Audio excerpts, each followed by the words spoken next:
I think it'll speak for itself. Change, the type of lasting change that we as a people desire, will not come from outside sources until it has taken root and has been birthed from within each and every one of us first. By that we mean that, yes, there are clearly laws in place that need to be amended, oppressive systems that need to be disrupted, racial double standards that must be uprooted, racist cops that need to be exposed, removed, and charged accordingly, media propagated motives that can no longer be given access into our homes and mindsets at the cost of our dollars. We are beyond tired, enraged, and unwilling to accept any more excuses regarding equality, which is ordained by God and cannot be delegated and rationed out by any man.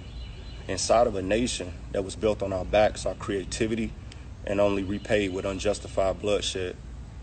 And while our country is once again facing unrest and social turbulence, we also cannot allow this opportunity to pass without shedding more light on these current events and address the unspoken hard truth that some seem unwilling to address on their platforms. Our covenant with our Heavenly Father was established when He empowered us black people with the name Israel and labeled us as His peculiar people. And the etymology of peculiar means belonging exclusively to one being, special and particular. And He also laid out the blessings and curses that we can expect if we chose to disobey His commandments.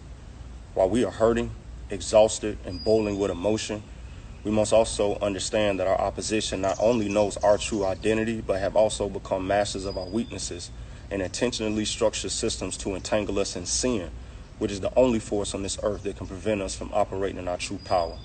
Sadly, they seem to know more about us than we do ourselves at times.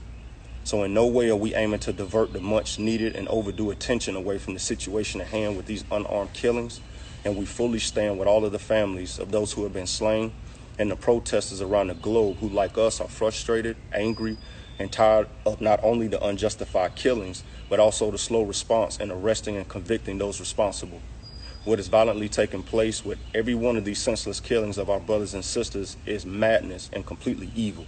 However, because we only seem to unite at this level of magnitude when we are being killed by someone outside of our own race, we must take advantage of this, because we may not have another great opportunity such as this to address certain points. And in closing, after justice has been served for the deaths of George Floyd, Breonna Taylor, David McAddy, Ahmaud Arbery, and the countless others who will never be forgotten, we as a people still face an even greater obstacle to overcome, and that's facing how we unite once again toward the mission of loving ourselves and each other.